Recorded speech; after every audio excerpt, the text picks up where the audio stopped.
Ndeko Jean-Pierre Bemba, Otobandeko Benga Moutouya Esprit, il a perdu la tête. Félix Tshisekedi, Jean-Pierre Bemba, na bato nyonso ba kokamba na Félix Tshisekedi, bakoki ko vanda kaka contre deux candidats. Moïse Katumbi na Denis Mukwege, s'il vous plaît. C'est grave ce que monsieur Jean-Pierre Bemba vient de déclarer à travers une vidéo. Yango question nazotuna ba Congolais. Pensez-vous vraiment que Félix Tshisekedi a pour jouer vraiment rôle moko pour l'intérêt des Congolais ou makambo nyonso Félix Tshisekedi a pour ça là azosala yango pour son propre intérêt?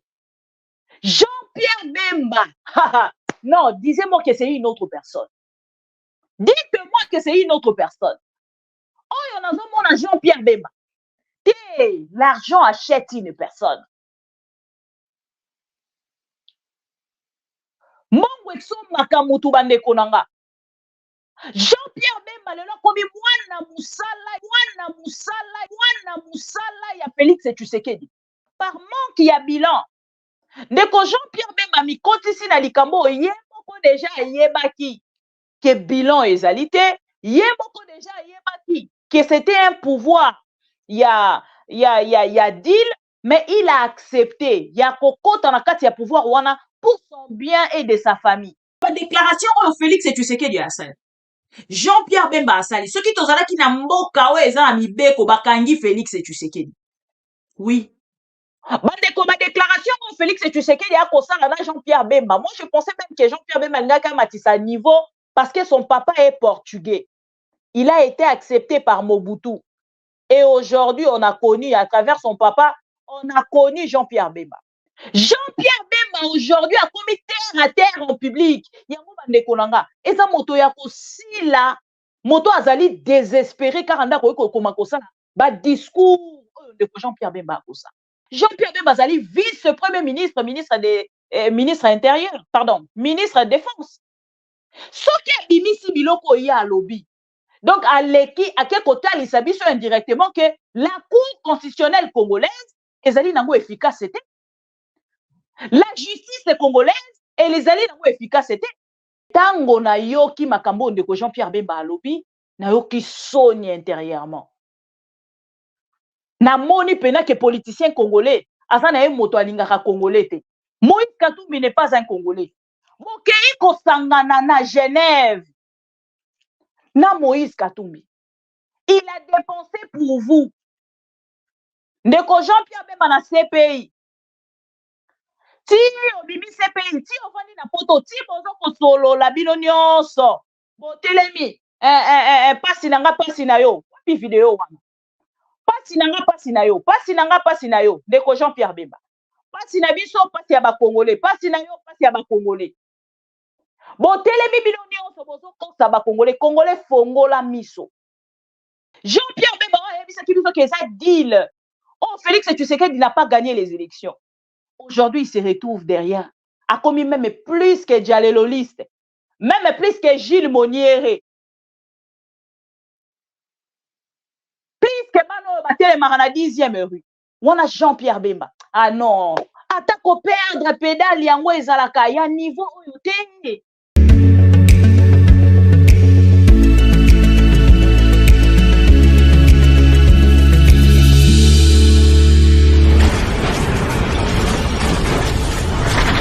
Ma mission TV.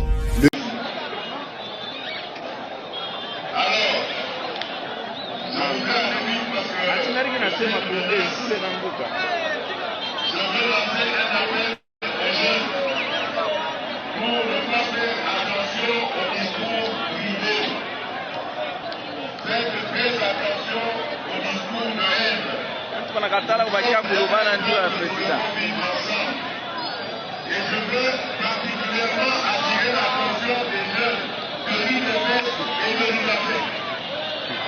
Baba Dioumou est mon père. Baba Dioumou restera toujours mon père. Nous avons enterré Baba Dioumou avec honneur. Nous ne devons pas le décevoir. Ses dernières paroles, ses dernières volontés étaient de voir son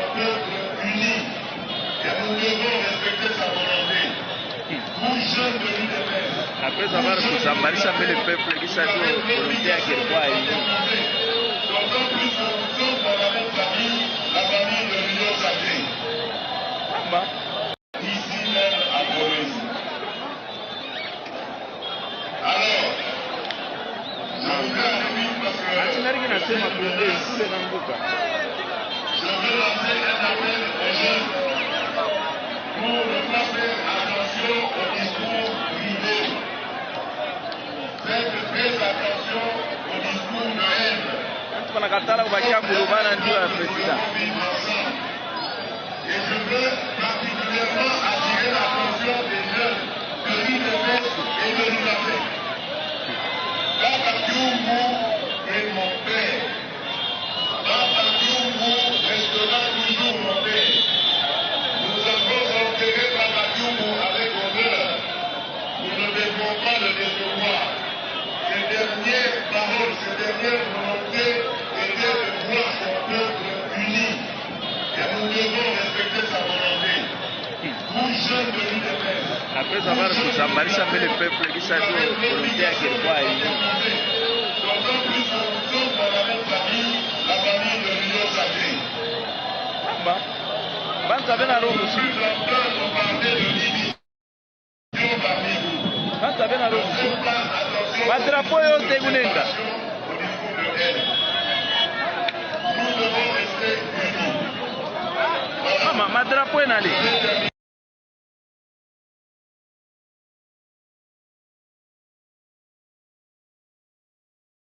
Bonsoir, bonsoir, peuple congolais, peuple conscient, peuple nyonso, alingaka mboka na ye lokolanga, bisika nyonso bozali, napesi bino mbote, pro Congo, tokei na kolike video na biso, tolike video, na ye na pokwa lelo pour que tosolola en direct par rapport ya makambo ebele. Et peut-être, Congolais otango mosusu nano bayoki actualité wana te, bakoya na ngambo na bango bayoka yango à travers video, o na kotiela bango. Bandeko balandi ya Mission TV nazongi pour que natalisa bino makambo ya minene oyo ndeko Jean-Pierre Bemba alobi pendant que azalaki na nzela ya kosala meeting ya propagande pona Félix Tshisekedi et makambo alobi eza tellement grave bito yoka yango ensemble na bino pour que Congolais moko na moko bisika azali aya kokanga point de vue na ye. C'est grave ce que monsieur Jean-Pierre Bemba vient de déclarer à travers une vidéo. Yango question nazotuna ba Congolais. Pensez-vous vraiment que Félix Tshisekedi aza ko jouer vraiment rôle moko pour l'intérêt des Congolais ou makambo nyonso Félix Tshisekedi a kosala azosala yango pour son propre intérêt? Wana ezaka question na tuni bino. Ndeko ba déclaration oyo Félix Tshisekedi asali. Jean-Pierre Bemba asali. Soki tozalaki na mboka oyo eza na mibeko bakangi Félix Tshisekedi. Oui. Soki tozalaki na mboka oyo eza na mibeko nde bakangi Félix Tshisekedi. Je ne peux pas comprendre. Moto akoma na niveau ya ko accepter makambo oyo nyonso juste parce que alingi azala président de la République. Bandeko nanga nayebisaki bino qu'il y aura des choses oyo ekolekana. Bondimela kingate. Par manque ya bilan. Ndeko Jean-Pierre Bemba mikotisi na likambo ye moko déjà yebaki que bilan ezali te, ye moko déjà yebaki que c'était un pouvoir ya deal, mais il a accepté ya kokota na kati ya pouvoir wana pour son bien et de sa famille. Tobandi. Lieu entre Joseph Kabila et Félix Tshisekedi et nous sommes désolés de dire qu'en réalité le président qui aurait dû être désigné et élu par la population et désigné par la CENI, c'est bien Martin Fayoulou.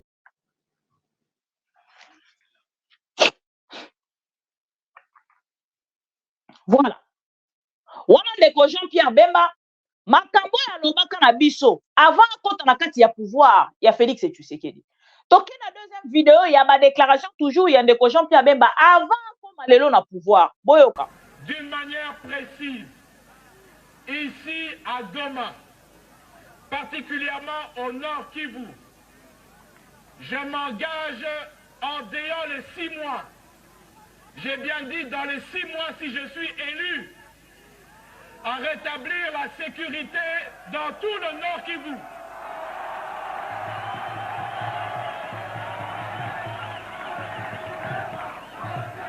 J'ai bien dit. Voilà. Wana liboso pe ami balé. Toke sikoyo na oyo etali ba déclaration ya ndeko Jean-Pierre Bemba. Déjà en passant, je dois vous dire que ndeko Denis Mukwege a été aussi attaqué par Jean-Pierre Bemba. Bandeko ma déclaration Félix Tshisekedi a kosala na Jean-Pierre Bemba. Moi je pensais même que Jean-Pierre Bemba ngaka matisa niveau parce que son papa est portugais. Il a été accepté par Mobutu. Et aujourd'hui, on a connu, à travers son papa, on a connu Jean-Pierre Bemba. L'unité nationale, on les a brisée aujourd'hui. Na Félix Tshisekedi et son pouvoir, pendant qu'Azali garant ya nation, na koka kite ko imaginer. Quand la soi-disant 37 ans, oui, de PC Ibundi. Bandeko Léon Nangaki na sala direct. Bandeko Ebele Babenginga. Mama Bibi, est-ce qu'on l'a dit vidéo oyo? Est-ce qu'on l'a dit vidéo oyo? S'il vous plaît, Christian Dombe, bonsoir. Bon, landana nous vidéo oyo. Je ne suis pas du parti, je ne suis pas pour Katumbi, mais je ne pense pas, en tant que gouvernement, en tant que garant ya nation, Félix Tshisekedi, Jean-Pierre Bemba, na bato nyon soba kokamba na Félix Tshisekedi, bakoki kovanda kaka contre deux candidats, Moïse Katumbi na Denis Mukwege, s'il vous plaît. Tokoyoka biso na bino, déclaration à Jean-Pierre Bemba. Biso eza var, loba var, Yves Masouken, félicitations pour la badge. Bandeko nyonso bozan na ba badge bolimbisanga vraiment lobby ekorate te boroko tanakati ya liste na bino oyo ya sika bazo sala. Vraiment toutes mes excuses parce que c'est des techniciens batoba ko umisanga. Donc lobby soki basai bo monika ranga na zate, c'est que basali na bango liste te et na kolekana te. Parce que on a vu ça bango bongo bakendaka mbangu ko répondre autrement. Ils font tellement le travail boyebi karane maramango ezalaka et moi ça je n'aime pas. Donc toutes nos excuses pour ne pas parler que de moi. Donc tozo sala yango borozwa liste na bino bokolo alobi félicitations na motivation au bozali na yango ya kota lisanga amour na bino soutien total moral spirituel et voilà. Merci beaucoup pour vos encouragements. Merci beaucoup na ba maman nyonso ba priaka po nanga. Merci beaucoup na ba papa nyonso ba priaka po nanga.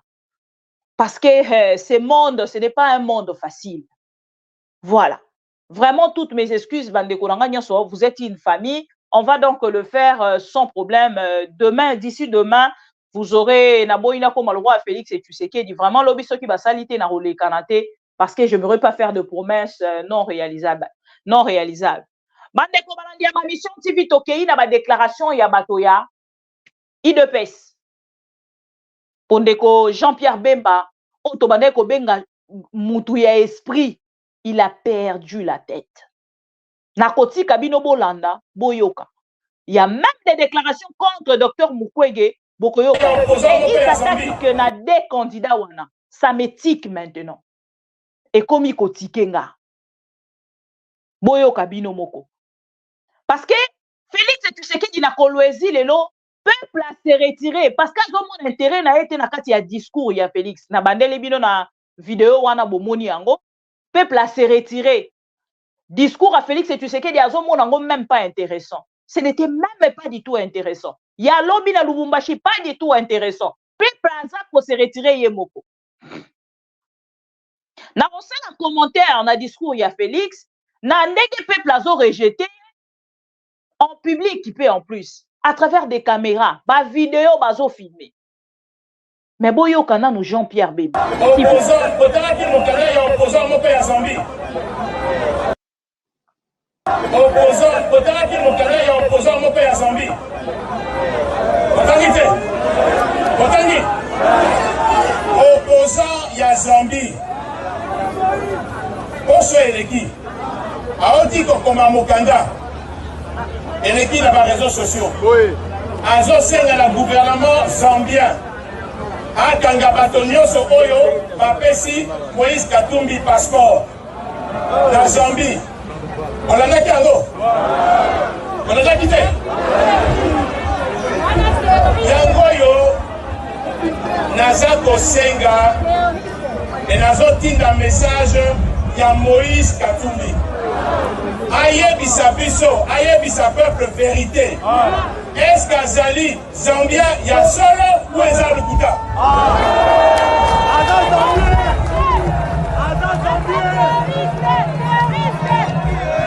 Parce que la moutou na sommet ya mboka. Okoki ko servir. Okoki ko servir 2 mètres à la fois te. Allez oko trahir moko na profit na mususu na sommet ya mboka. Zambie azali voisin na biso. Soki sikoyo tokoti na ba conflit d'intérêt. Zambie aza na intérêt na ye. Congo aza na intérêt na ye. Sikoyo soko aza na sommet ya mboka. Oko décider ko défendre ba intérêt ya nani? Ya Zambie ou ya Congo? Yango yo na lobby.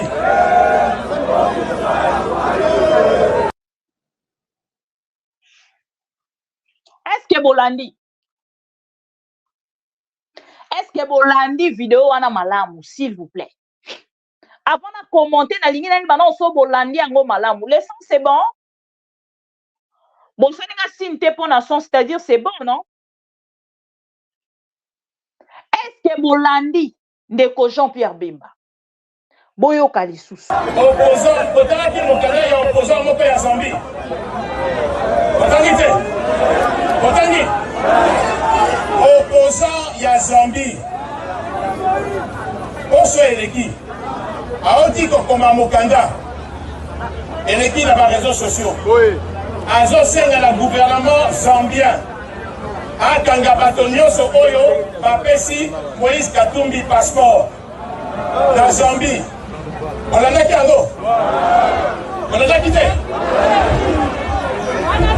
Yango oyo naza kosenga et nazotinda message ya Moïse Katumbi. Ayebisa biso, ayebisa peuple vérité. Est-ce qu'Azali Zambia ya solo ou eza lukuta?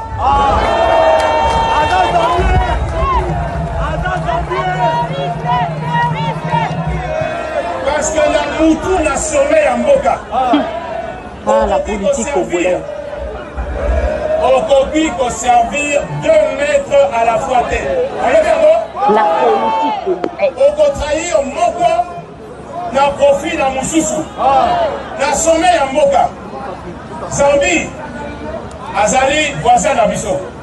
Soki sikoyo tokoti na ba conflit d'intérêt. Zambie aza na intérêt na ye. Congo aza na intérêt na ye. Sikoyo soko aza na sommet ya mboka.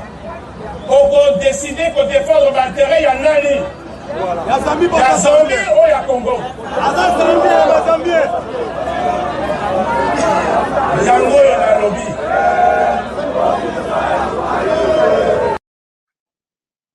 Voilà. Boyoki Jean-Pierre Bemba contre Moïse Katumbi. Na mokende na bino mbala moko na vidéo ya oyo ako attaquer directement Docteur Mukwege après nga na kokota pour que na commenter parce que bino mo boyo bisanga mama bibi tia ba vidéo soki vidéo esili après yo commenter nazo memana sikoyo bolanda bisika baza ko attaquer même Jean-Pierre Bemba même jour aza ko attaquer sikoyo Docteur Mukwege tozo kende sikoyo ne sika baza ko attaquer Docteur Mukwege et pousser en fait na bitu la question pourquoi seulement ces deux candidats là boyo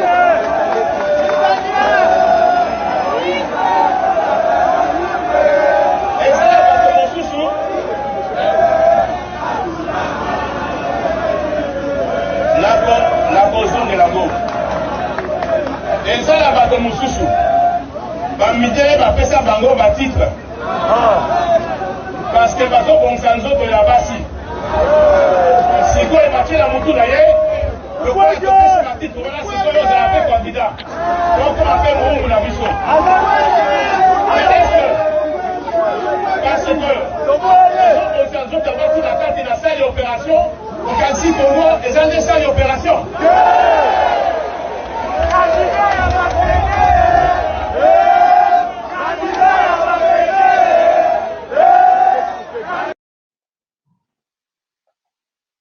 Voilà.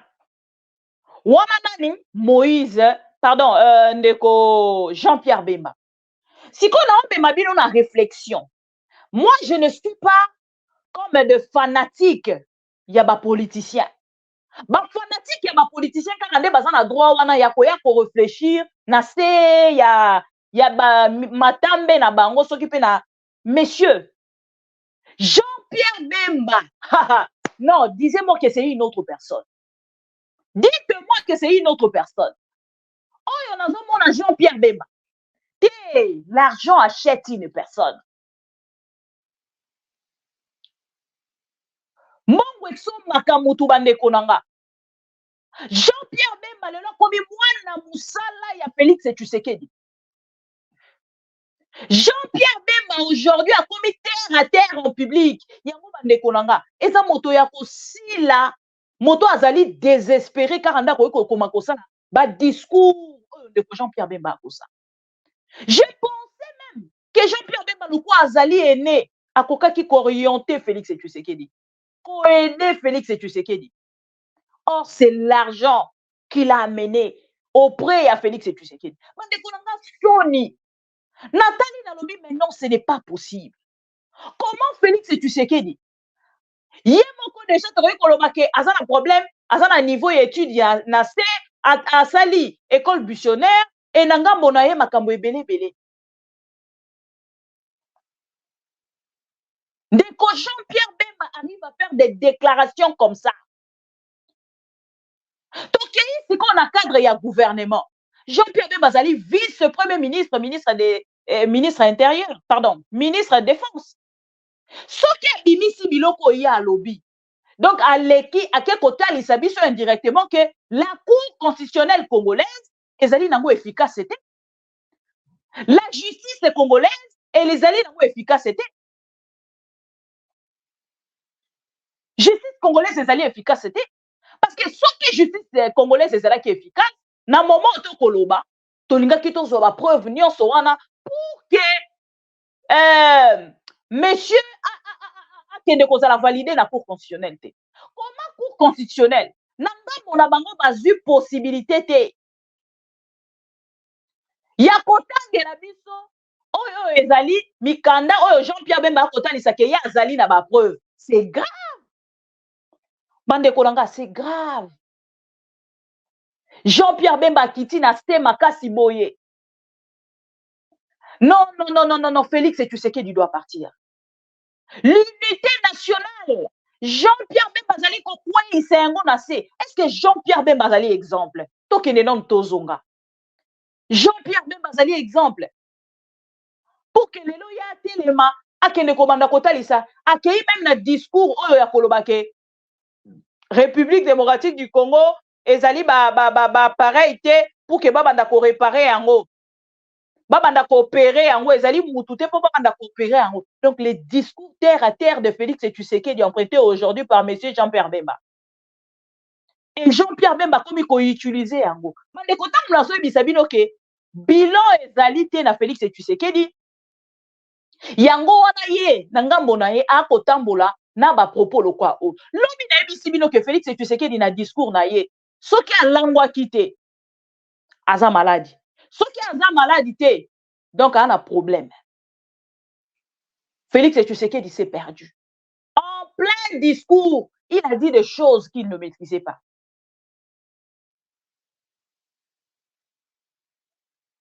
Alobi makambo o ye moko ako maîtriser te. Et bato yo balanda ki discours wana lobi. E bele kuto ti ba o komelanga ngamo kutu nazo e baté.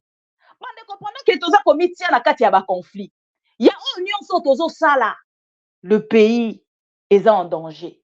Monsieur Jean-Pierre Bemba outi ko signer contrat na Ouganda. Et les gens t'avoir pleuré en pleine émission. Moi, j'ai vu la vidéo. J'ai suivi la vidéo d'Eliezer. Ils ont regretté par rapport à l'accord et où tu peux signer. Jean-Pierre Bemba, un rebelle. Un ancien rebelle. Jean-Pierre Bemba, un rebelle. Pensez-vous qu'aujourd'hui, bisika oyo nyo fuma bele na biso ekei par rapport à makambo ya zaki kobundela lobi ti lelo ayebisa biso angote akenda CPI pourquoi Jean-Pierre Bemba akenda ka CPI boyebi eza histoire otoki koya koloba kobandela yango te pour peuple congolais nyo soazali informé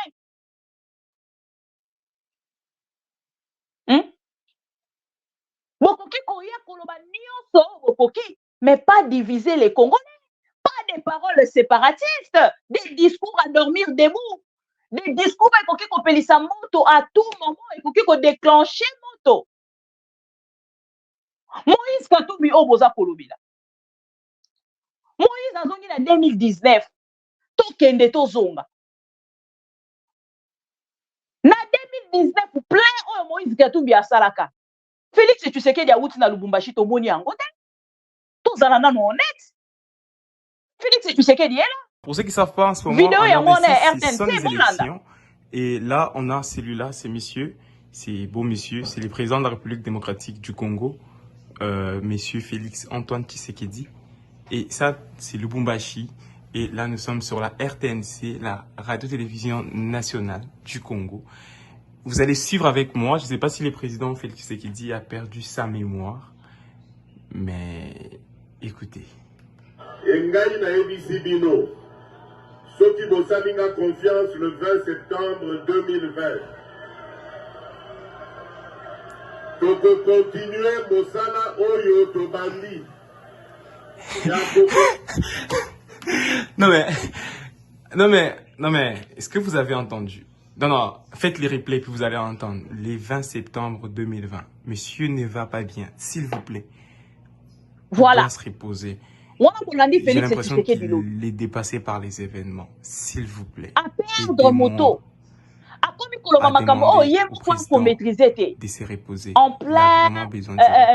plein meeting. Yamokolo ya lobby. Monsieur Jean-Pierre Bemba. Vous soutenez un candidat qui est incompétent et vous êtes conscient, messieurs. On pourrait tout attendre de vous, mais Koyoka, Jean-Pierre Bemba makambo à lobby. Vraiment, Lelo, c'est qui prévu, n'a paiement, n'a passé à autre chose, n'a réfléchir, pe makambo mosusu. Mais tango na yo ki makambo ndeko Jean-Pierre Bemba alobi, na yo ki soni intérieurement. Na moni pena que politicien congolais, asa na ye moto alingaka congolais te. Politicien congolais alingaka congolais te. Atalaka kaka o eza ba intérêt na ye.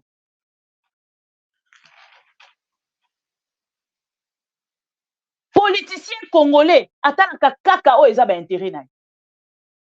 Jean-Pierre Bemba en public o elengela ki ayela biso ezali koyela biso bilan ya candidat na ye.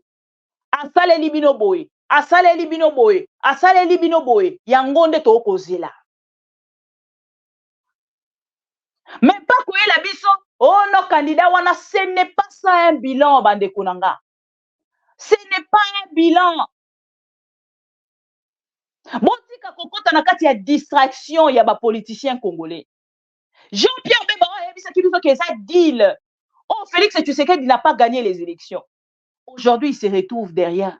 A commis même plus que Dialeloliste, même plus que Gilles Moniere. Que Mano Batele Marana 10e rue. On a Jean-Pierre Bemba. Ah non, il y a un oyebi ça ba congolais hein. On vit pas quand il y a complexité. Ba congolais belé o bo fanda na ngombo le même se sous-estime Tatiana za. Bonsoir. Limbi sanga kombo ekokota na kati ya nani. Non mais maman za, je m'y attendais na mona Jean-Pierre Bemba o biso to yebaki. Jean-Pierre Bemba o biso tozaki koloba pena ke Igwe. Lelo na mona Igwe. tozalaki kobenga Igwe. Na ngambu na ye aya lelo na télévision en public. Ah non, bato siko bazoloba ke Félix aza na bilan. Boza wapi? Bobatami wapi? Nayebisaki bino na suka ya manda ya Félix bokolela na mai na miso. Bokolela. Kozanga bilan nde ezali kotia bino bisika obuzali lelo. Moto oyo babengi garant ya nation lelo akomi militant. Eza soni. Moto oyo babengaki garant ya nation. Oyo babengi garant ya nation. Lelo akomi militant. Nazobisa bino ke partout bisika azoleka peuple aboye. Bozondima te. Oh, bozalaki ntango so informé te. Ba caméra na biso ezalaki wana. Oh, Félix Tshisekedi en plein discours. Peuple azokende. Félix azoloba, peuple a se retiré. Wana Félix azoloba. Bozomona, Félix azoloba. Peuple a se retiré. Peuple azako se retiré. Aboyi kovanda yoka moto o ako diviser ba Congolais. Ndeko Norbert Kinaba. Honte aux politiciens congolais. Honte aux politiciens congolais. Baki on Félix Tshisekedi alobaki na biso. Baki on Félix Tshisekedi alobi soki to voter te toko bandela zéro. Nde baki yango yango. Les acquis de Félix Tshisekedi. Oya koloba ke non soki to voter te toko bandela zéro. Quels sont les acquis? Quels sont les acquis? Oh, Félix Tshisekedi a tikeli biso. Soki lelo azate, lelo tokoki kokanisa Félix Tshisekedi na nini? Soyez conscient. Ya koyebisanga. Soki lelo Félix azate, tokokanisa ye na bilembo nini? Bino moko boloba. Gratuité ya maternité, projet, nano bando osala te. Gratuité ya enseignement, n'importe quoi. Ba Congolais nyonso bayebi.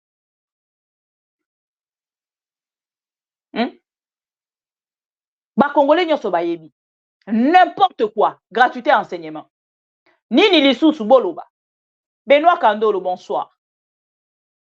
Biko yebisanga bino moko. Tokoloba nini na discours ya ba politicien oyo. Totikali na combien? Jour J-14. Élection ekozala ou pas? Tozo vanda na kati ya imagination ya koyeba kaka mukolo wana tango mosusu. Mais eloko moko te jusque là. Nanzela eloko moko te eza kolakisa. Lobi ndeko Mabaka. Mama na biso Eve Bazaiba. Alobi na biso bayebisi e pas journaliste ke bokozala na possibilité ya kotia candidat na présidence. Aloba kini? Non tokomi na 2023 te. Pour amuser la galerie. Pour na amuser galerie. Alobi te non tokomi na 2023 te. Tozela nanu, tosala congrès. Quand journaliste ayebisa kiye. Wana mama F Bazaiba azotala Jean-Pierre Bemba na grandeur mususu. Nzoka Jean-Pierre Bemba ya suka na eka awa. Biso nde tozaki ko rêver. Yango na oyebisa peuple congolais longola rêve na moto na yo. Soko tali siko Jean-Pierre Bemba. Otali Monsieur Mbata. Otali Monsieur Bahati. Otali Vital Kamerhe. C'est là où je me dis pensate. Les politiciens congolais sont des tchors. Les politiciens congolais sont des tchors. Des ndoki. Oh, Félix Tshisekedi aloba na ba congolais. Oh, bandoki. Ba kombata. Ba soki bandini. Je le dis aujourd'hui. Na komona ango penza boy. Bande ko botala niveau. Bazotala même pas. Ke makambo tozoloba eza makambo moko eza na haut risque ya kopelisa moto. Avant na solola na bino na émission on a uto solola na un Congolais. Oyo azolanda biso depuis Lubumbashi, un docteur. alobi mama bibi makambo ezoleka na Lubumbashi bafungola bakamera na bino ndenge bolobaka boza na bakamera ezwa baimage ya makambo oyo nyonso vous allez pleurer.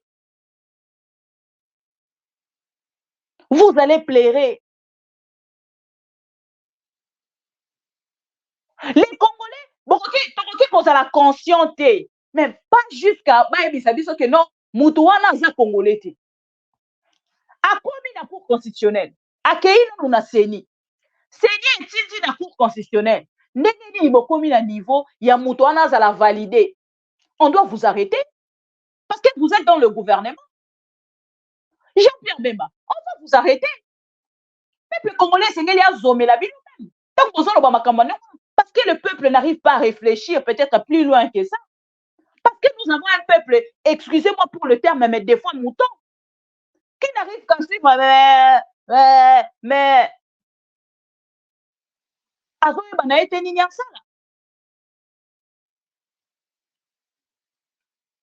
comment beaucoup de diviser peuple tin à niveau oyo? Comment?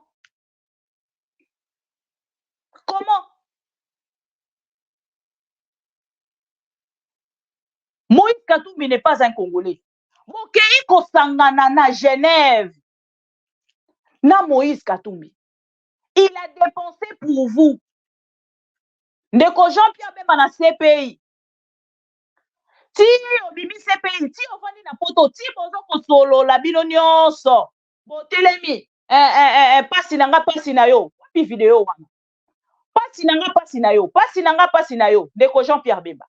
Pasi na biso, pasi ya ba Congolais, pasi na yo, pasi ya ba Congolais. Botelemi bino nyonso bozo kosa ba Congolais, Congolais fongola miso. Congolais fongola miso. Les politiciens congolais ne nous aiment pas. Pourquoi tous ces temps-là, bozalaki na Genève, boyaki koyebisa peuple congolais te? Kebino nanga mona bino, makambo nyonso ata mukolo ndeko Félix Tshisekedi, tango ako retirer.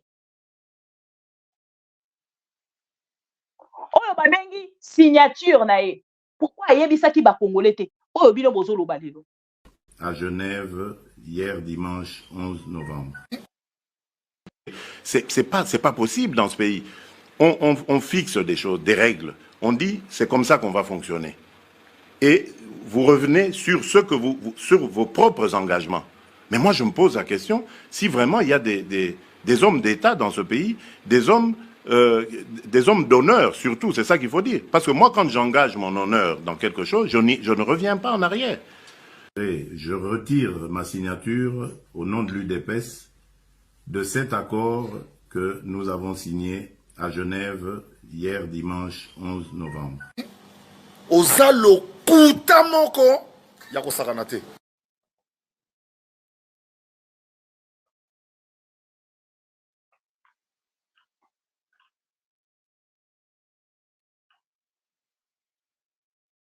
Voilà.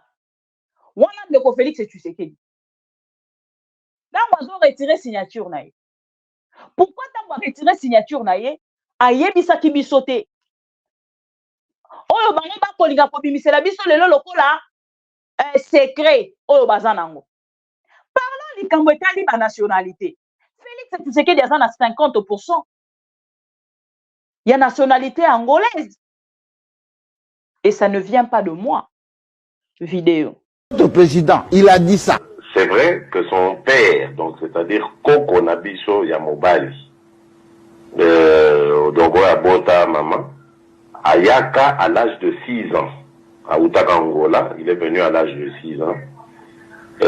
Puis à Koli, na Congo, à Balimwasi Naye, ma grand-mère. Mon grand-père, lui, il est venu de l'Angola, d'une tribu, Namalange, hein, enfin, d'une région, Namalange. Bolandi, Boyoki, Balobinini, 50% à travers Nanangambo ya Mama Nae. Pas de moi, l'autre président, il a dit ça. C'est vrai que son père, donc c'est-à-dire Koko Nabiso Yamobali, Odogo Abota Maman, Ayaka à l'âge de 6 ans, à Outaka Angola, il est venu à l'âge de 6 ans. puis à Koli na Congo, à Bali Mwasi Naye, ma grand-mère. Grand-père, lui, il est venu de l'Angola, d'une tribu, Namalange, hein, enfin, d'une région, Namalange.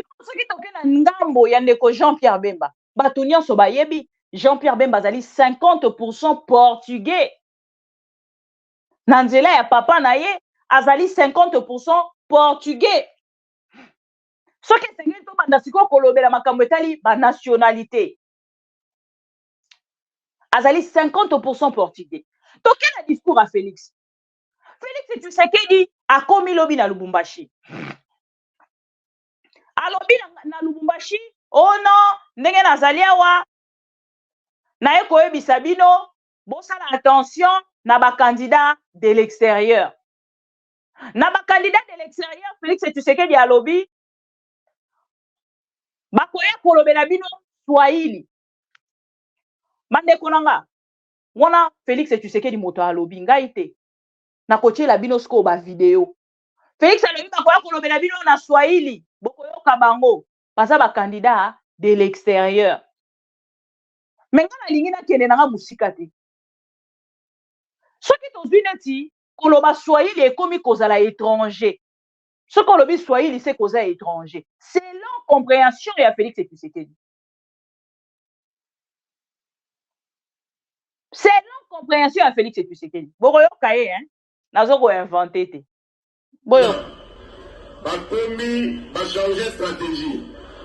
Liboso bazalaki ko attaquer biso via ba rébellion lokola bazosala lelo na M23 mais lokola bameli pema bayebi que tozali na ba élection bazwi ba candidat na bango sikoyo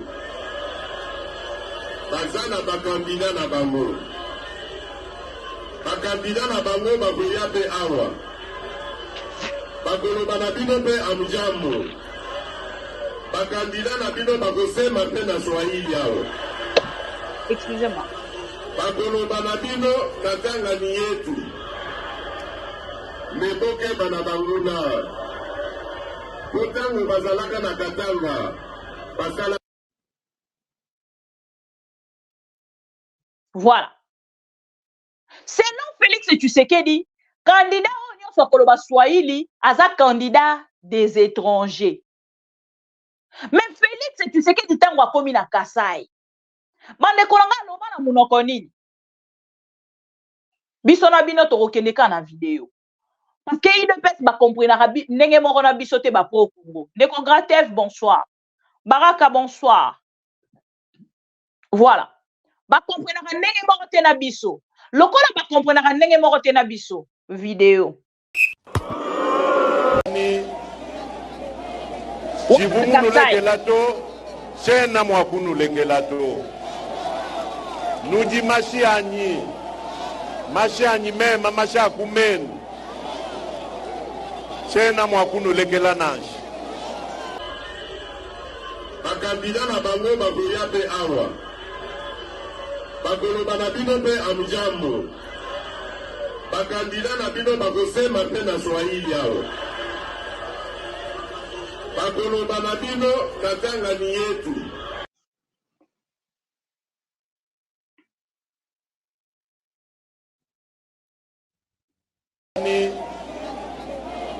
Si vous nous legelato, c'est na mwakunu legelato.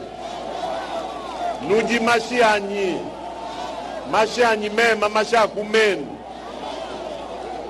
C'est na mwakunu legelanage. Les Balouba n'ont pas le pouvoir, mais les Balouba sont pouvoir.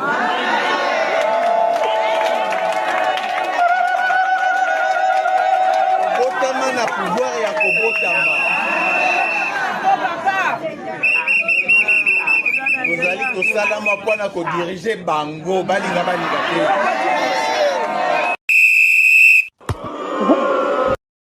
Bolandi bino moko. Siko boye bisanga. Toloba pe ke Félix Tshisekedi akendaki alobaki kaka na Chiluba. Soki aye koloba na Chiluba seki azali nani? Siko soki bango na Swahili bazali ba candidat de l'étranger. Parce que ndeko Mukwege pe na Kisangani alobi Swahili. Na kotiela bino video bokumona ndeko Mukwege na Kisangani. Ndenge tokoloba boazali na Kisangani. Ndenge tokoloba bo ndeko Mukwege azali na Kisangani. Donc Mukwege pe azali candidat de l'étranger selon Félix Tshisekedi. Parce que bango bakoloba na Swahili. Bokoyoka Docteur Mukwege ayebisi même moto bazaki na yeke olobi na français ye kuna alobi na lingala nga na koloba na Swahili. Abandaki koloba na lingala apa koti na Swahili. Comment on peut avoir un président de la République comme ça? Bande konanga nazoka maya miso ezotambolanga. Qu'est retenir du pouvoir de Félix Tshisekedi? Tokoki ko retenir nini bande konanga? Nini to retenir na pouvoir ya Félix Tshisekedi? Bino moko boye bisanga. Ndeko nanga Aaron, ata perte de vitesse yango ezalaka. Ya niveau oyo te. Ata ko perdre pédale yango ezalaka. Ya niveau oyo te. Félix Tshisekedi, vous devez avoir un discours. Ya koya ko pesa peuple congolais pour qu'il pesa yo 5 ans. Donc peuple congolais pesa yo 5 ans parce qu'on dénonçait une seule personne. Ah ben je ne pense pas. Je ne pense pas. C'est quoi comme réflexion? C'est quoi comme discours? Même ngayo na kamba même pas commune. Nazo yeba ke makambo koloba wana eza intéressante. Félix avandi na Belgique. Jean-Pierre Bemba avandi na Poto. Mana na ye famille na ye baza na Poto. Félix Tshisekedi toute sa famille en Europe. Pendant que je vous parle là, ma information on est lobby baza ko reconfirmer biso yango ba lobby soki tembe. Ba yebisa bino soki tembe biso moko to pesa bino ba preuve. Jean-Pierre Bemba bana na ye ba na Poto, moi si na ye na Poto. Et Félix Tshisekedi na moment to koloba bana na ye nyonso esa bimisi bango na mboka. Pendant makambo to kokende ya ba élection. Boye bisanga. Comment nous pouvons avoir des politiciens qui divisent les Congolais juste pour avoir les élections, pour remporter les élections? Vous devez avoir un discours, un message à commémorer les Congolais pour la kota lisabango ke bino bolingi ba Congolais wana nini boye libango.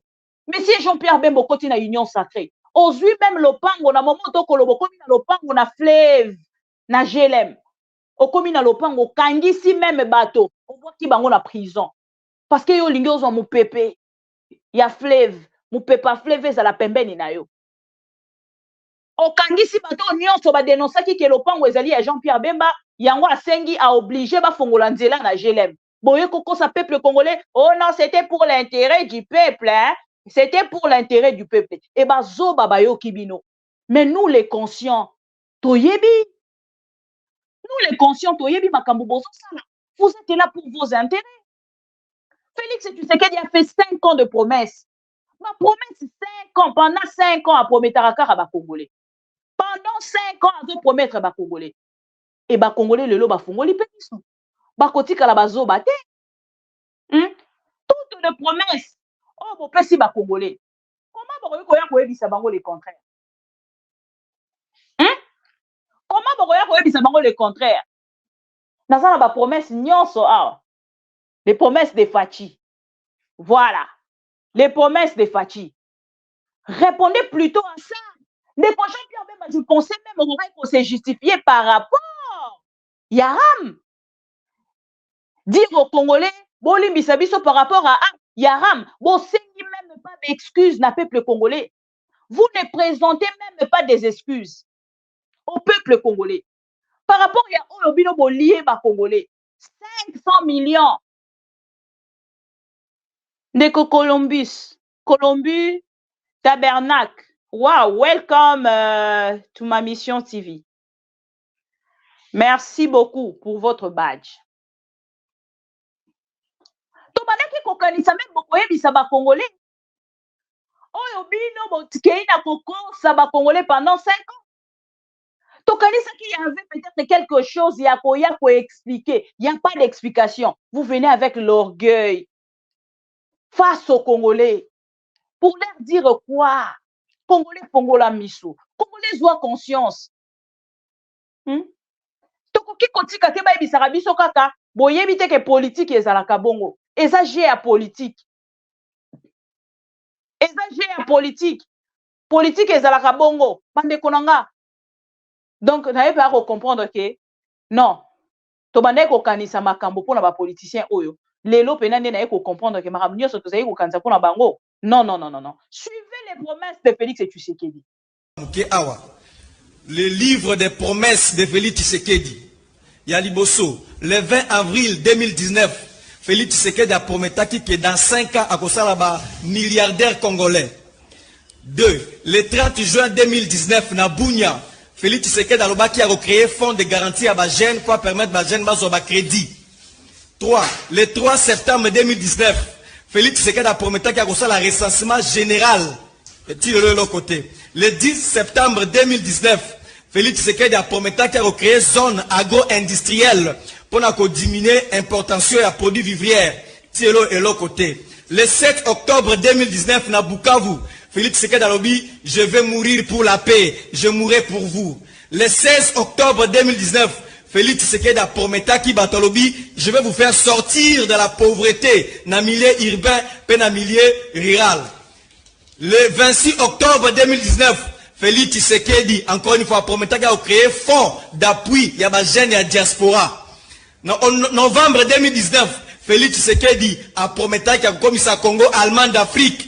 Le 9 décembre 2019, Félix Tshisekedi a promis qu'il a sombi 8 avions na Congo Airways et qu'il a livré en gros premier livraison en décembre 2020. Le 9 avril 2021, Félix Tshisekedi a ça qui pose, il y a construction à centrale solaire photovoltaïque na Maluku. Qui a une capacité à 600 MW. Merci Aristote. Félix Tshisekedi a promis qu'il a la balisa à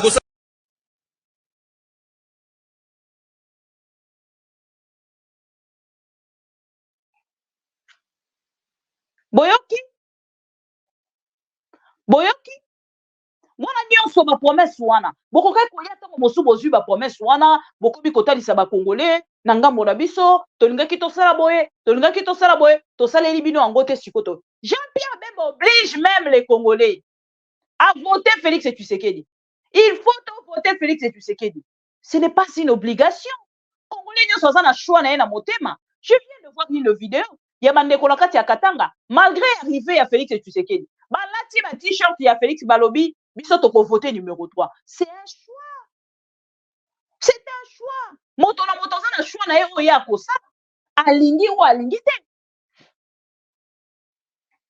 Mais ce n'est pas que baya baba na koyebisa bino, oh non, ndenge ezali boye bo voter Mukwege te. Oh non, ndenge ezali boye bo voter Félix te. Oh ndenge ezali boye bo voter Félix te. Félix Tshisekedi to ko loba voter était. Oui, nous avons de preuves qui a kambi mala moté.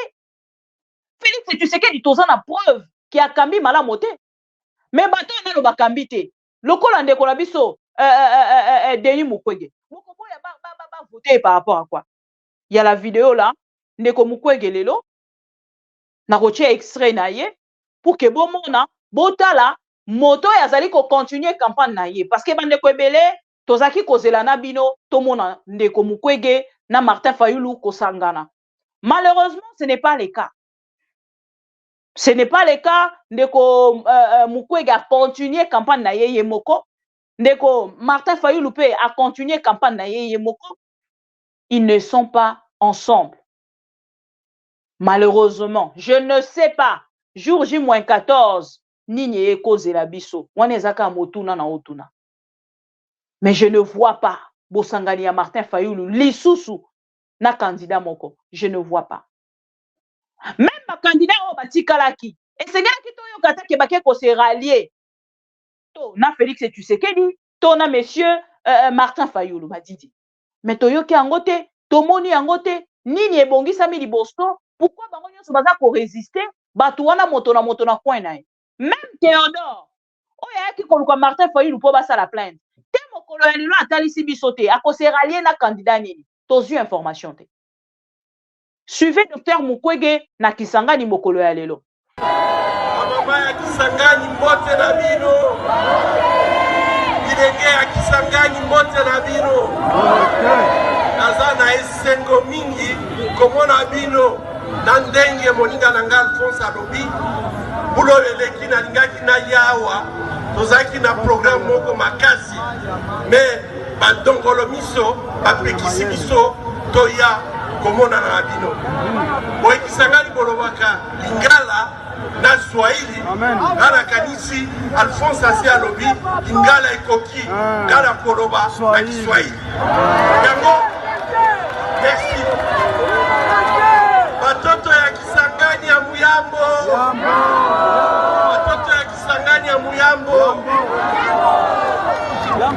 inakuwa na furaha kufika hapa Kisangani.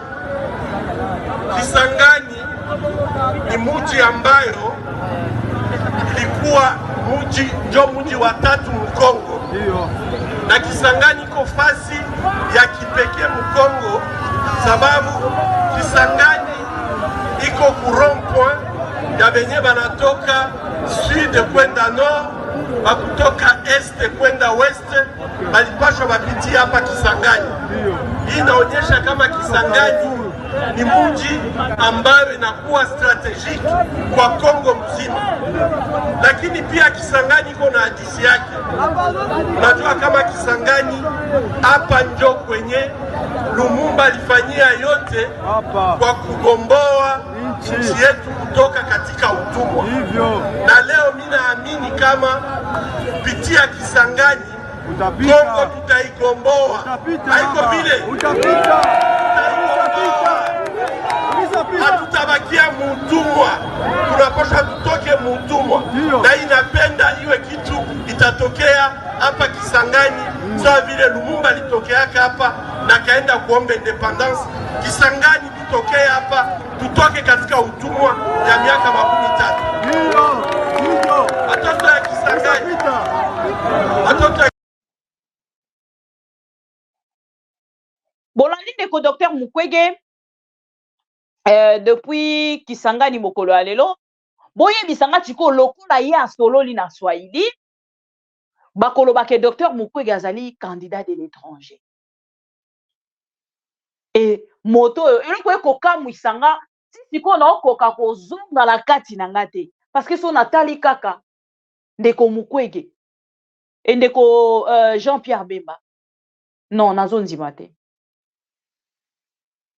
Nazondima te. Siko nazotuna kaka question nini ezobangisa bango na bakandida wana mibale. Pourquoi na ngambu na bango? Pourquoi na ngambu na bango bakandida wana mibale bazobangisa bango jusqu'à ce point? Pourquoi? Parce que soki kolobi ke bino bokambi malamu. Prenons par exemple bokambi malamu. Makambo nyonso bosali bien. Pourquoi bozo kobanga? Candidat mosusu alongola bino na pouvoir. Bino kolobi bokambi malamu. Mais bozala kimia. Bolakisa peuple congolais bilan na bino. Botalisa na peuple congolais ke biso tosali boye. Bato nanu bakamba te. Bakoya kosala bino ni tala o biso tosali. Mais peuple aza conscient ke bosali eloko te. Peuple aza au courant que bosale l'autre. Et là quand même ekamwisinga même discours oyo Félix Tshisekedi comme candidat aza ko tenir peuple congolais yemoko ayebi déjà que muto tokoki ko voter. Tokoki ko voter te. Peuple congolais ayebi. Peuple ni na kondima. Ma voter président moko oyo yemoko ko constater que akoki ko sala la biso du susu eloko te. Mokolo ya discours ya Félix Tshisekedi tolobaki tango musu malaise nzoto ezali malamu te nini tout ça et tout. Mais ezalaki début ya kotalisa biso oyo akokamba biso oyo akozala. De président de la République, je sers le retard et tour. Merci.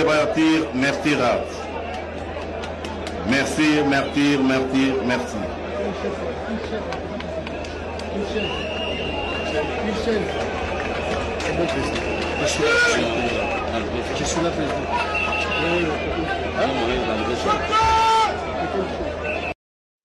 Et même scénario, ne salami lobby na Lubumbashi. Peut-être vous allez informer. Parce que ngai na talaki na bade kotala mais na de ko kamwa discours ya Félix Tshisekedi. Mais ma pro-Congo on nyonso bazala ki connecté. Na ngambo na bango baye kotala balobi mama bibi olandi bien te. Olandi bien te yoka Félix alobi ba élection ezali le 20 septembre 2020. Yango totuna ki question. Fachi a reporté ba élection ou annula ba élection sans que biso toye. Ezala ki question. Annula ba élection sans que biso toyeba ou organiser ba élection sans que biso toyeba. Bato balingaka Félix comme bazanga makamba koloba te balobi non. Bato ba soutenaka ye non. Eza comment on a tokoki koloba. Eza lapsus. Eza lapsus. Siko bino kolobi eza lapsus. Si réellement ezali lapsus. Pourquoi na bino bozo kokate koyebisa peuple congolais que ndeko Félix Tshisekedi tozo kosa ke eza lapsus mais tozo comprendre que eza na makamba koloba te. Ndeko nani Gracia yo zoloba pona wana e bongo discours Félix Tshisekedi asali lobi oyokaki yango te. Vous allez entendre les 20 septembre 2020. Filmé na téléphone. S'il vous plaît. Ah non. Bah pro Congo, pardon. J'ai l'impression qu'il est dépassé par les événements. S'il vous plaît, aidez-moi. Niveau Balingaratos à l'informer. Non, non, non, monsieur, non. C'est le président de la République démocratique du Congo, monsieur Félix Antoine Tshisekedi. Et ça, c'est Lubumbashi. Et là, nous sommes sur la RTNC, la radio-télévision nationale du Congo. Jean-Pierre Bemba. Vous allez suivre avec moi. Je ne sais pas si le président Félix Tshisekedi a perdu sa mémoire. Mais écoutez. Ceux qui vont s'aligner confiance le 20 septembre 2020. Donc, continuer Mosala Oyo Tobandi. Non mais. Boyoki. Wana Félix Tshisekedi lobi. Si comme ça Nathalie Félix. Na pas tango mosusu koloba mwa muke siko discours oyo. Muto akokoka koloba yango te eza mese kameri. Parce que la vidéo nazo lukela bino eza tu nani ba problème na yo ba problème nanga. Toko si sana vidéo wana na kozwa ngo kaka. Tango nazo tala siko ba discours nyonso bazo sala. Nazo yebake Vital Kamerhe, oui, il a ses défauts. Oui, mais je ne vois pas Vital Kamerhe à ça la discours à kolobake ba candidat wana baza ba candidat de l'étranger. Tango to koyebisa bango ke bato nyonso bozanga bango. Bakoya kolakisa bino vrai face na bango tango bokoma na suka. Tozaki koloba yango. Et lelo ba congolais bakomi ko constater. Parce que ceux qui m'ont mis biso que Moïse Katumbi est étranger. Bande konanga, n'est-ce pas balinga qui va sala yango tango bazaki na kati ya union sacrée. Donc Félix Tshisekedi n'a pas de leçons, n'a pas de conseils, n'a pas quelque chose à dénoncer. Un pouvoir où etikali ka na dénonciation. Baya ko ebisa biso jamais bakambi ndengeni. Pouvoir mo ezalaka na kati ya dénonciation. Bazalaki ensemble na FCCO, FCC zo sala biso boy. FCC zo sala biso boy. Foto kabona na FCC. Il faut to kabona na FCC. Bakabwani na FCC lelo. Boye bisa biso bo saleli peuple congolais nini. Bo saleli peuple congolais nini. Yango nde makambo biso tozo zela. Batikali koyela biso angote. Na ba discours nyonso ya Félix Tshisekedi. Ba promesse nyonso Félix Tshisekedi asali. Bande konanga na ndeko zelata. Baya oyebisa biso eloko mosusu. Mais non koyela biso ba discours. Est-ce que bato yo bokambaka na Félix Tshisekedi? Bato yo bozo ensemble na Félix Tshisekedi. Est-ce que bopesaka ye conseil? Est-ce que boyebisaka ye makambo azosala? Bozalaki na kati ya union sacrée. Moïse Katumbi azalaki candidat de l'étranger te, azalaki na ba étranger te, azalaki na ba rebelle te, lelo bokomi koluka na mwinda. Makambo ni toloba pona ko déstabiliser. Oyo bazo sala, bref, ezali o babengaka campagne ya déstabilisation.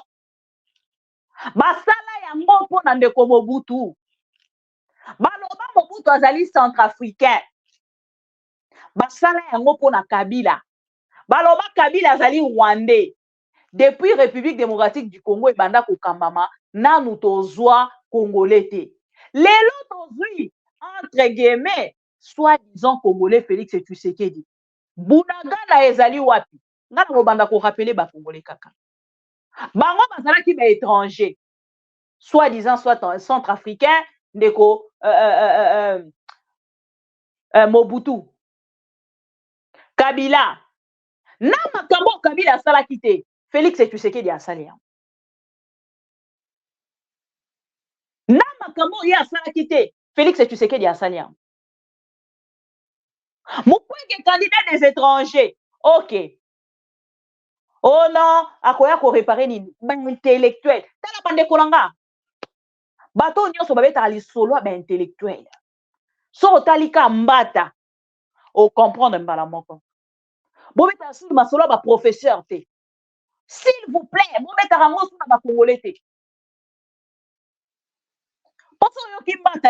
pour demander que chaque candidat de l'Union sacrée de l'opposition, à côté de son effigie, il présente impérativement l'effigie de notre candidat, le candidat numéro 20, Félix Antoine Tshisekedi Tshilombo.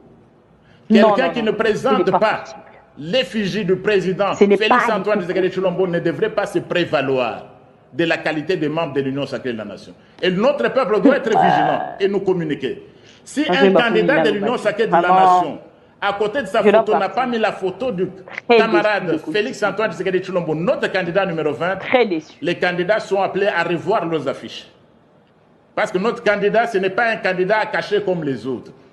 Non. Nous avons un candidat qui a le bilan, un candidat qui représente le progrès de la RDC, alors que les autres, c'est la régression. C'est la déchéance de la RDC. C'est la décrépitude. Ceux qui veulent nous ramener à la case de départ. Non, nous n'avons pas le temps pour cela. Le peuple congolais est debout pour soutenir son candidat. Donc, tous les membres de l'Union sacrée de la nation, et même ses équipes de campagne, Mbata o tolobaki intello. Mbata o tolobaki excellent. Professeur. Mbata o tolobaki excellent professeur.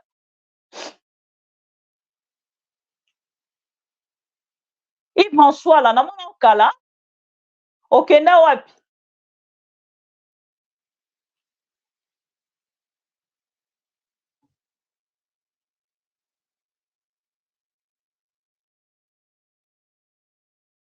Hein? Non.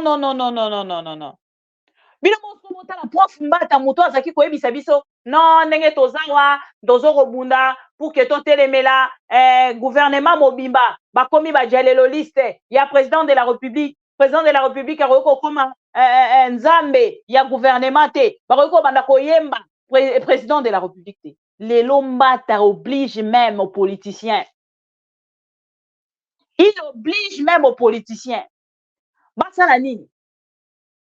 Il oblige même aux politiciens. Bache effigie ya Félix Tshisekedi. Ba politiciens o ba lobby, o bino bolobaka keba, bango bazana parti même ba o bozo loba. Alati elongi ya Félix était. Ache effigie ya Félix Tshisekedi te na campagne na ye. Bandeko na biso mboka bandeko na biso ya ba province pasi. Okokomisela bango message ndenge nini. Ya koyebisa bango ke bandeko bokosa bango monika nde bango bakosaka bino pe bokosa bango de la même manière. Ndeko Serge Kazi 250 000 c'est ce que Mbata gagne. Et lelo olinga ya kozongisela yo notion ya atangisaki ba étudiant lobby. Et même na kati ya discours na ye wana akubisa Mukwege. Mais lelo akomi kotalisa biso ya lobby Mukwege azali muto bakoyi ko soutenir te. Balongoli ba valeur nyonso ya Mukwege parce que seulement balingi bakende kozana pouvoir. Vous êtes de méchants les politiciens congolais. Et moi je pense que ndoto nga na loti lelo. Te na loti ndoto moko lelo. Bande konanga. Ndoto na oloba na bino c'est vraiment sérieux.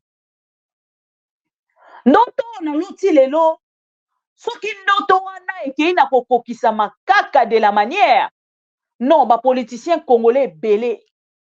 bakosambwa face à bakongolais. Bakosambwa face aux Congolais. Na loti ndoto moko mabelelo. Vraiment nalali malamu te. Ndoto na loti soki makambo na loti na bino partager ndoto wana na mutu te. Nazo zela natala ba élection eleka. Nakoya kobetela bino ndoto wana. Je ne vais pas paniquer les Congolais. Je ne veux pas du tout paniquer les Congolais. Totika ba élection eleka. Soki ekozala. Soki élection ekozala. Jour J-14, hein. Par contre, c'est la Mikolo Makambouté. Pour des Jean-Pierre Bemba, kota lisabiso lobby, donc, soki esengeli azwa pirogue. Wana c'est une façon ya koloba. Mais soki lobby okota na kati ya réflexion ya Jean-Pierre Bemba, elingi koloba soki makile kotanga etanga. Soki esengeli totangisa makila tokotangisa makila, c'est ça le message de Jean-Pierre Bemba. Nous ne sommes pas si dupes que ça. Toyoki de Jean-Pierre Bemba, kolobake soki esengeli makila etanga ekotanga. Ezande soki ote soki esengeli na matana avion, na matana pirogue, na matana pirogue pour na Félix Tshisekedi. On pensait même à nyaka ebisa biso.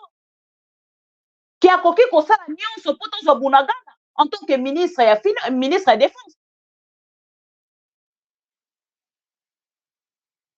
En tant que ministre de défense. Tokanisa ki akoya kosunga biso na sens ya kotalisa biso que non esengeli to longa to boto la ministère. Mais malheureusement tozu yango te. To boto la pardon entité na biso nyonso bato wana bazui basali yango te. Même mouya ya kina kopesa biso révélation pour na kotalisa biso que Rwanda za plus fort que nous.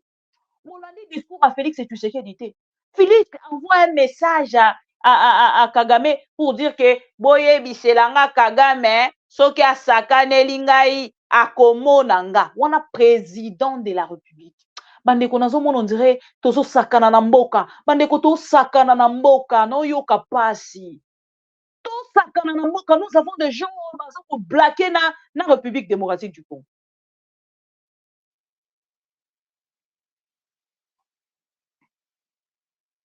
Ndoto na loti, bandeko nanga, ndoto na loti. Te na osambela mingi nzambe. Ke soki ekokokisama, ezala kaka ndenge na loteli yango. Ndoto na loti soki ekokokisama, ezala kaka ndenge na loti yango. J'ai beaucoup prié, mais à la fin, quelque chose me dit non, malgré prière, mais et ça on a tracé. Et cause à la bongo. Et cause à la bongo.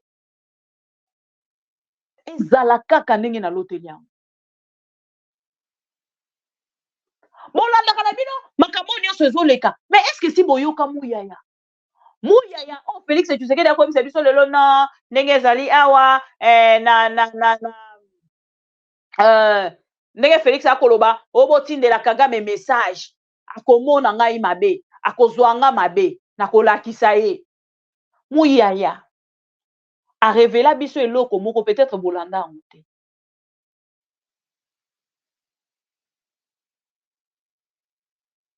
Boyoka révélation à Mouya ça. Les régionales ont été spécifiées dans les mandats qui est le sien. Je pense que de ce point de vue, les choses doivent être claires. La République démocratique du Congo va défendre chaque centimètre de son territoire, nous les disons. Je ne suis pas militaire pour vous partager certains détails opérationnels, mais ceux qui opèrent sur le terrain, ce n'est pas les M23. En réalité, les M23 n'existent pas. C'est l'armée rwandaise qui opère. Je peux vous donner des exemples parce que ce qu'ils arrivent à gagner, c'est des batailles, parce que la guerre, nous pensons que nous la gagnerons quoi qu'il advienne.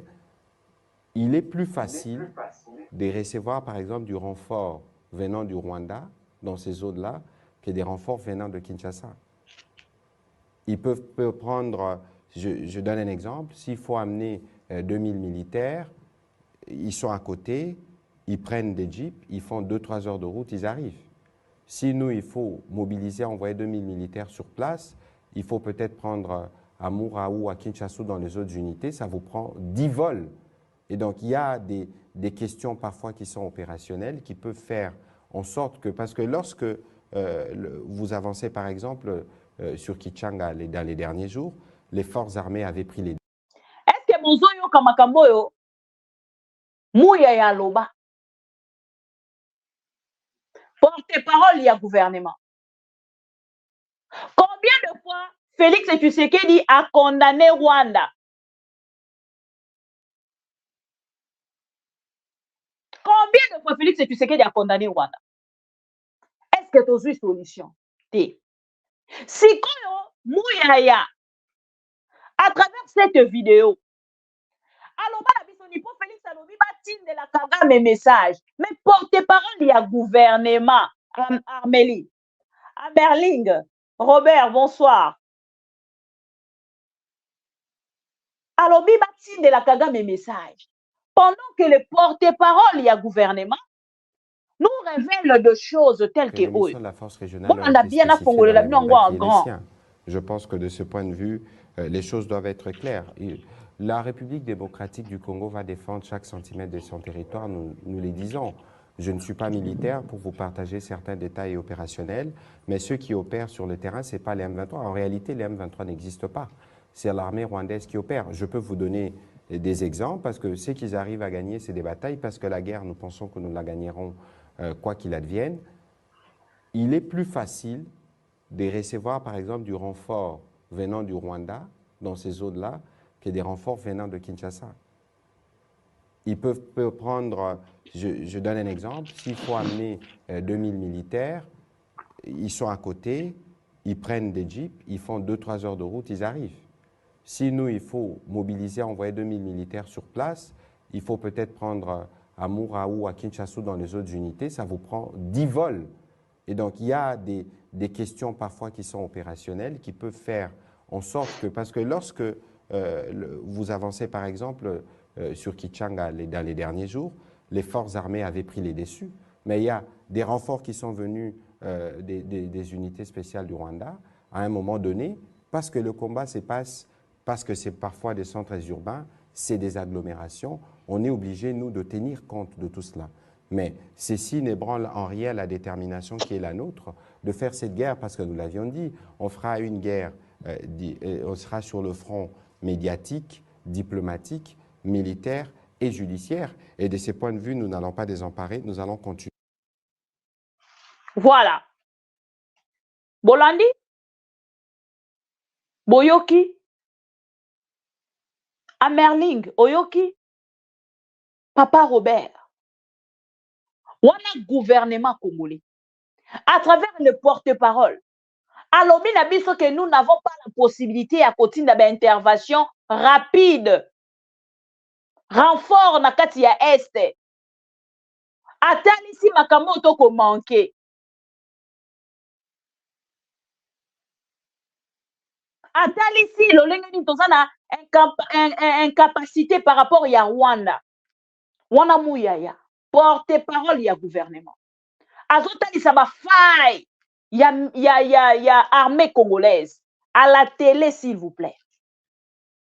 L'objet dans la vidéo, il y a ma positionnement. Il y a ma mercenaire rwandais. Mais le gouvernement congolais m'a dit drone des talibango. Ah, on a ma mercenaire rwandais. On a ma mercenaire rwandais. Ah, bazingimbo konabiso. Et s'il y a babaluki bakiti. Babeti bango massa cité.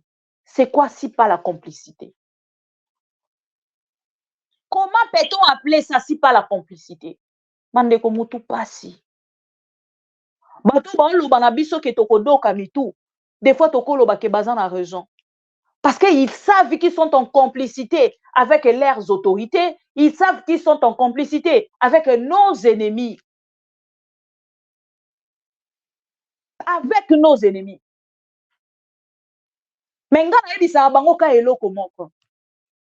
Oui, vous pouvez tout dire de nous. Vous pouvez tout dire. Mais tu retournes à binokara question. Tango toko marana suka. Toyebisa kibino na Kagame ke boko koma na suka. Bondimela kibisote. Na Kagame toloba ki kaboy. bokokoma na suka, bokokoma na place moko wana, bokobeta na mur. Jean-Pierre Bemba o boyambi ndenge boyambaki Kagame, non? De la même manière boyambaki nani Kagame, de la même manière boyambi Jean-Pierre Bemba. Lokola zolo ba Pachibe. Bolobi yende makambu igwe. Tangu tiko tokokoma na niveau ya ba accord onyo so bozo ko signer na partenariat na ndeko Jean-Pierre Bemba. Na appui ya ndeko Jean-Pierre Bemba oyo asala déjà pont na Uganda, na Burundi, na Rwanda, tokotuna na biso na bino. Tokotuna na biso na bino.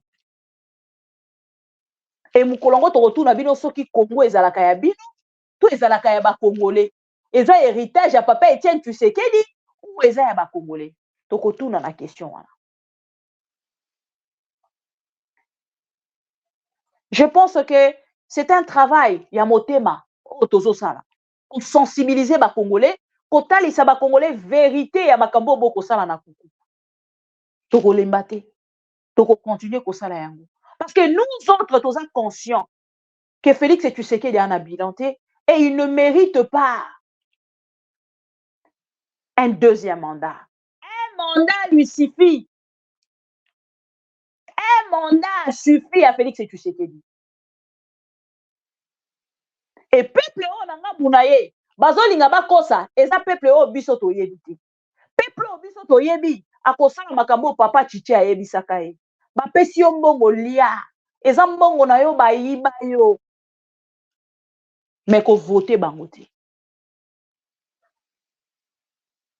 Je pense qu'on est ensemble. To continuer qu'on aller ensemble et qu'on aller lo kwa malamu pona biso. Je vous aime beaucoup, je pense que je vais vous quitter pour qu'on se retrouve demain. Je ne saurais revenir pour la deuxième fois pour Nalélo. Demain, nous serons là un peu plus tôt. Le lot bandi un peu en retard, mais l'obito kozala plus tôt pour que to sunga bande konyonso.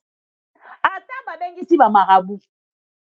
Ata babengi si bato nyonso bango bakobengisa. Tout ce que nous autres toyebi, et ça que Félix Tshisekedi va partir. Qu'il organise les élections, na 14 jours et Tikali, qu'il n'organise pas les élections, Félix va partir. Voilà. Merci à vous tous et toutes nos excuses. Na bande kona biso nyonso o bazo zela kombo na bango na bande défilante et ko sa ma bongo déjà mokolo ya lobby. On va se retrouver vraiment très tôt lobby pour na ko remplir ezali devoir na biso ya otozoka chaque jour. Je vous aime beaucoup. À demain. Ulifanya nini, umefanya nini, kusudi tena tukuchague. Ulifanya nini, umefanya nini, zote na utafanya nini. Leta bila, tupe bila. Leta bila, tupe bila. Honorable, leta bila. Honorable, leta bila. Honorable, leta bila. Honorable, leta bila.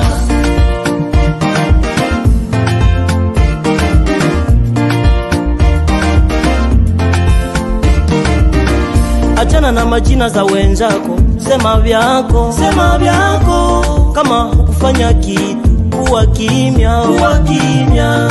Kama hauna action, acha mbongo.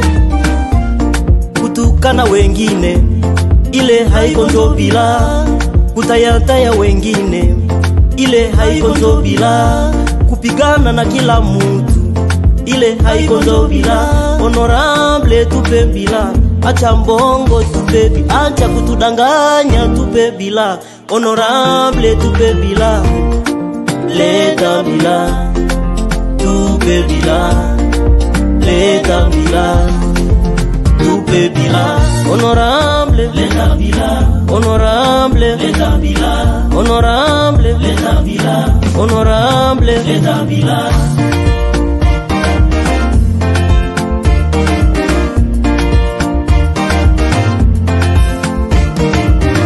Raia tuwe makini, wakandida wamekuwa wengi. Raia tuwe makini, tusikawe gawe sauti zetu. Raia tuwe makini, hapa kwetu tusikose debite. Raia tuwe makini, hawa watu wametuchanganya. Mwenye alitumika vizuri tumuchague tena, na mwenye alitumika vibaya tumumbadilishe na mwingine. Mwenye alitumika vizuri tutamuchagua tena, mwenye alitumika vibaya tutatuma mwingine.